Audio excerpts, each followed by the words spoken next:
one or the other. It's either 20 out of 25 or 14 out of 26 and never anything in between.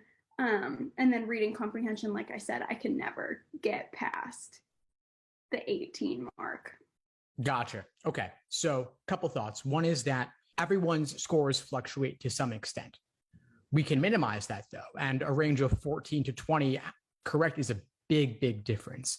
So I'd want to look at what's going on when you get a 14 versus what's going on when you get 20 correct. Okay. Because that's too much variation, right? So I'd look at where is the placement of the section in the exam overall. If it's in the context of a timed exam, do you need time to get warmed up? Do you get fatigued towards the end? Or if it's just an individual single section, I'd look at what can we do to get you warmed up? Or are you getting thrown off maybe?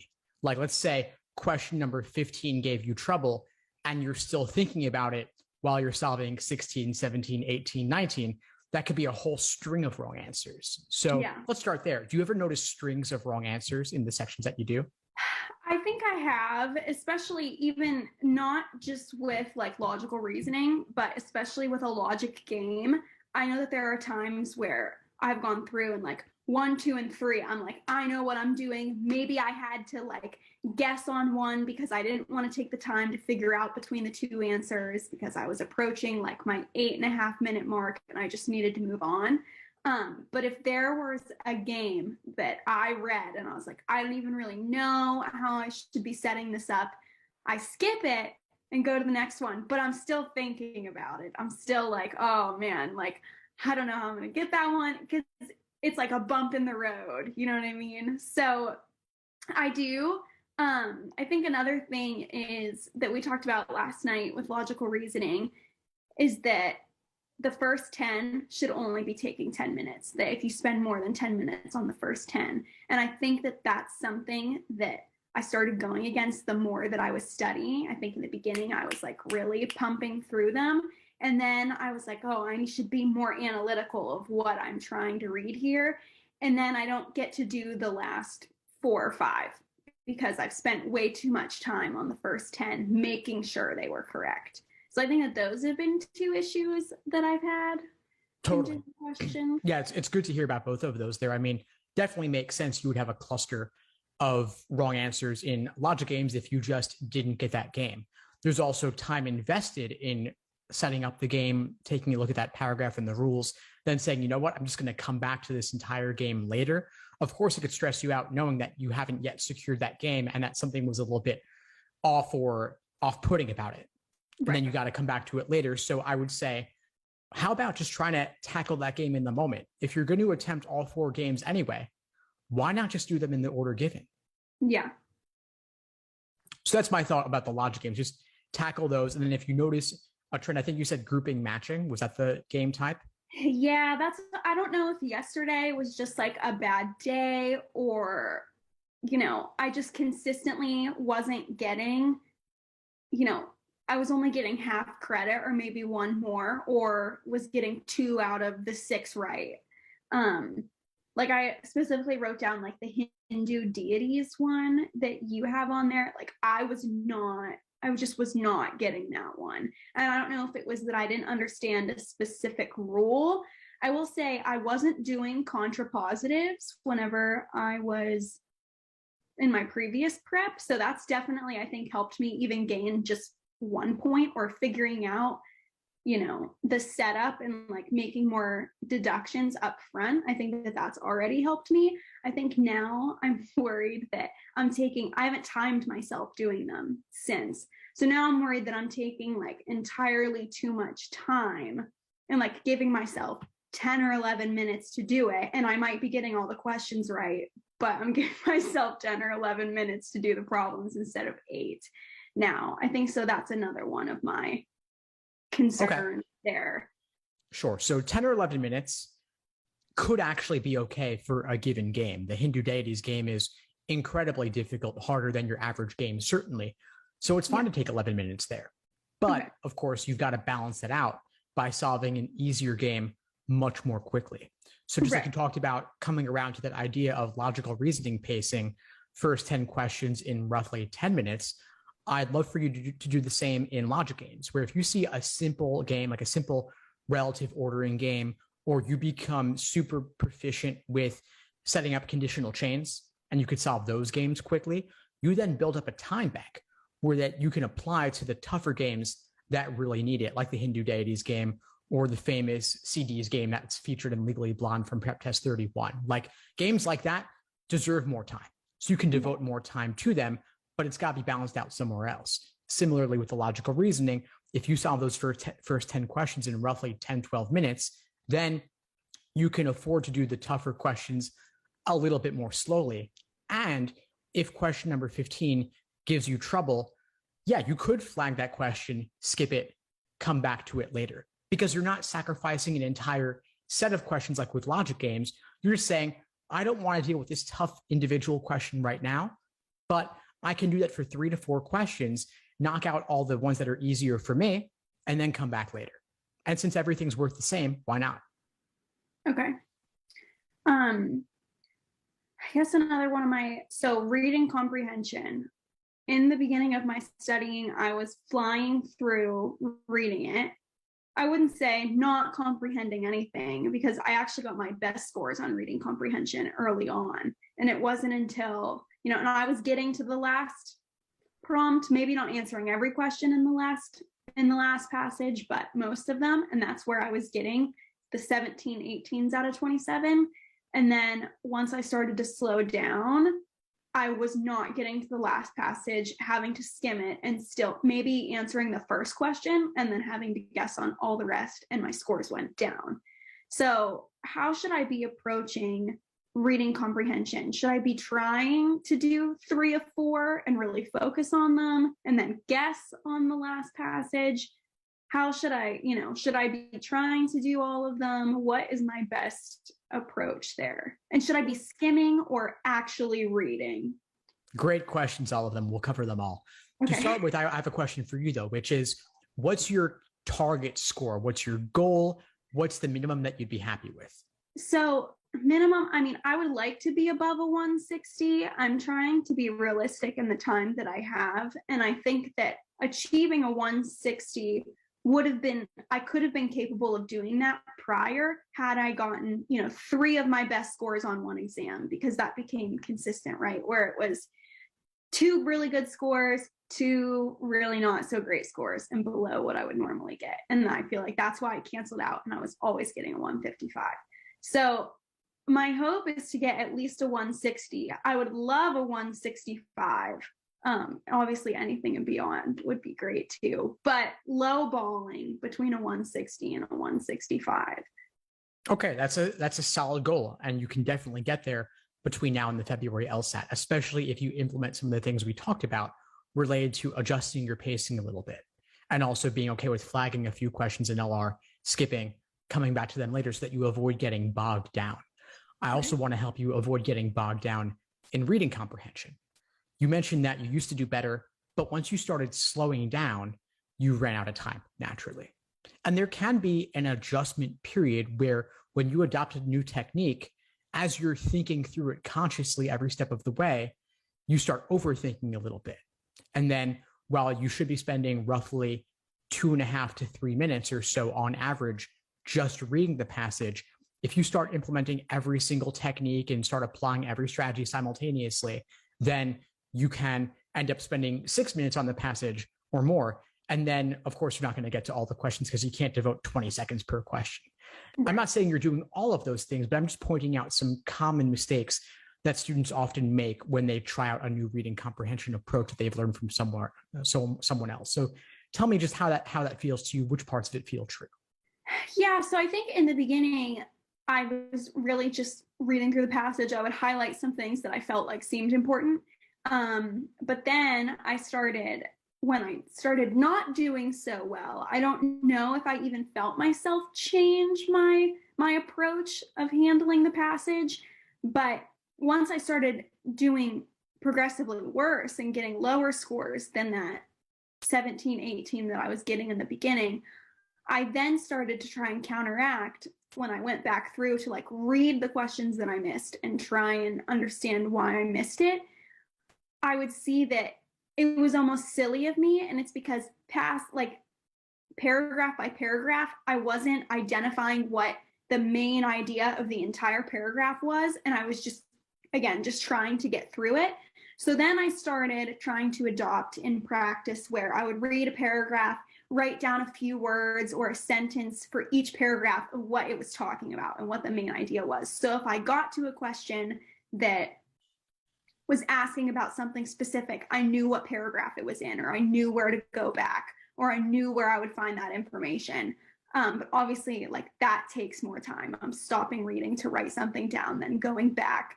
So, I don't know what the best way, some questions, they felt easier because I was like, oh, I remember reading that now because I took a second to like think about it before I moved on. And then other times, then it's going back and looking for it. So I don't know what the middle ground is there. Definitely. Okay, so let's talk about skimming versus reading deliberately and reading for structure.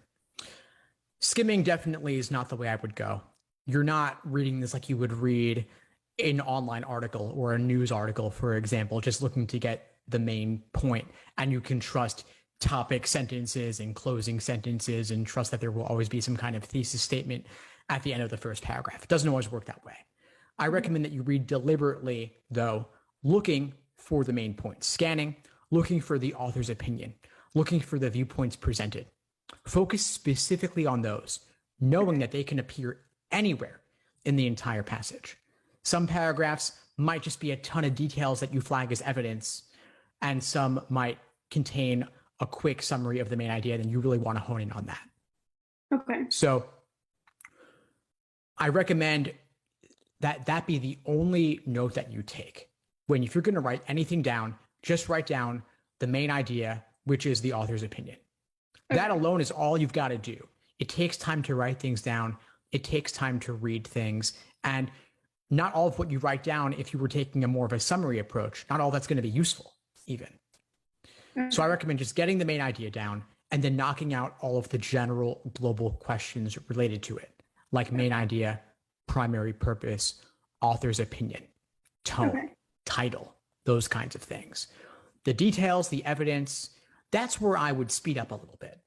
So-called okay, skimming, people might call that skimming, where I'm just noting where it appeared. I'm getting a sense of what the topic was, what vocabulary they used, but I'm not going to try to digest or absorb all of that fully because it's meant to be on topics that your average pre-law student is not familiar with, things that hardly anybody's ever heard of.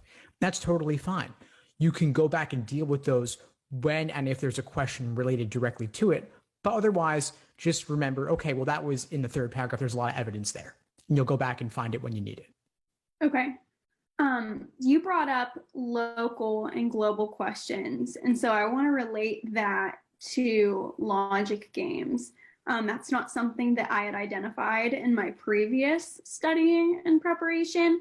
So I know that we talked about last night, just when we were off topic on logical reasoning, about approaching the local questions first and then doing the global ones, and that they might help you, figure out the global ones after. So local questions or global questions being must be true. Is that like, what other questions, I guess, are global questions? Sure. So I'll give you a very general guideline, easy to follow, to always tell the difference. Global is open-ended, just saying okay, what. They start with what typically, or which one of the following must be true, or which one of the following could be true, or which one of the following cannot be true. Okay. In contrast, local questions always start with an if.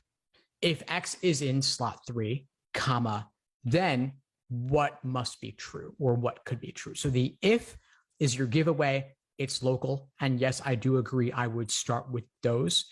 Okay. Do knock those out, build up or draw any hypotheticals related to those. And those will help you later solve the general global questions that you should then solve later. And then you can refer back to all your hypotheticals that you've drawn as well as the correct answer to the initial orientation question. Okay. So that's the guideline. I apologize. I do have to sign off in a couple of minutes. That's okay. I'm sorry. I have you. No, not at all. Not at all. No, I'm enjoying our conversation, and I think it's valuable for both of us. So I'm happy to go as long as I can. Sure. I think one other question I have for you in logical reasoning is that I'm reading the prompt of the question before I'm reading the question. Totally fine. Is that okay? Totally that's my personal preference too. Okay. Yeah. Because I just want to know like what I'm looking for when I'm reading it, because I feel like if I don't, then I like am going back. So I just wanted to make sure that wasn't like a waste of time or anything. No, for sure. It's totally fine. No, I think you're asking the right questions. You're on the right track. I'd say try adjusting the pacing a little bit like we talked about. I think it's the biggest takeaway I would have for you, just pacing across the board and figuring out your strategy when it comes to flagging or skipping things, getting comfortable with that. So as you do more timed sections and full length exams, test it out, try out different approaches. I mean, what works for you may not work for someone else and vice versa, especially with reading comp, which is more personal than other sections. And if you attend the reading comp classes or watch the ones in the archives, you'll see a lot of different techniques. Some people do detailed notes with spreadsheets as they're reviewing. That may not be for you, and that's fine. But you just figure out. For me, I write down nothing at all, and I just hone in on the main idea, and that's enough for me. Others like to write down a little bit, and that's okay too. So do you think in my preparation, I'm doing the foundational videos right now. Do you think I should be sticking with those? Should I be going? Is there some other place that I should be looking where you think would be most beneficial for me specifically, like in the prep that I've done? Yeah, sure. So foundational is a given, just to make sure that you're not missing anything with your foundation, that you know the proper approach for each question type in each section. But for example, you mentioned reading comp as an area. I would look at some of the reading comp deep dive videos I've done where I really get into analyzing the passage text to make sure I understand it fully. Because if you don't understand the passage or if you don't get the main idea, the questions are a lost cause. And that sometimes on like the tougher ones for me, that would be science, for example, I wouldn't know what they were talking about. And I would need to use my own different tricks and techniques to simplify it a little bit. I would also look at some of the logical reasoning workshops where I break down the Socratic review method in depth to show you how to fully extract all the value from any question that gives you trouble. Because every question you get wrong is an opportunity to learn something new, to figure out which unique tricks and traps you're prone to falling for. So you can avoid making those mistakes again. I'll send you a couple of links later today as for some jumping off points in that workshop section. Okay. Perfect. Well, thank you so much, Steve. I appreciate it. I'm excited to see the progress that I'll be making here in the next week and beyond. So I guess one final finishing question is, when do you think I should be taking a timed practice exam again, like in one sitting? Should that be like a next week thing? Should that be the week of the exam thing? Now that I'm doing all it, because I will say, like, I mean, I finished the week 1 logic games in 3 days. Like, I've spent a lot of hours and I did every practice problem. So I've spent a lot of time trying to, get ahead since I don't have a full month. But, I don't want to be cranking too much where I'm going to be missing another crucial part of what I should be doing before the exam. A great question. I really sense your dedication here on this. I think that it's not too early to do a practice test within the next week. You can also build up to it. Maybe do a timed section or 2 timed sections back to back. Start with that. Then do 2 timed sections, 10-minute break, 1 more section. And then finally, so basically 2, then 3, then 4. And then know also that your first practice test does not reflect your full potential, because you'll learn a lot more as you keep doing practice tests. But it's good to expose yourself to the pacing and endurance. Yeah. Okay, perfect. Well, thank you so much. I'm sure I'll be in touch either via email or reach out. Text with more specific questions later once I get some more studying under my belt. No, for sure, Leigh. It was great to meet you. Keep in touch. If you need anything at all, reach out. Great. Thank you so much. Thanks for tuning into the show. Please subscribe if you haven't done so already to be notified of new episodes as I release them. And feel free to reach out if you need anything at all as you move forward with your prep. I'm happy to help however I can. In the meantime, I'll wish you all the best and take care.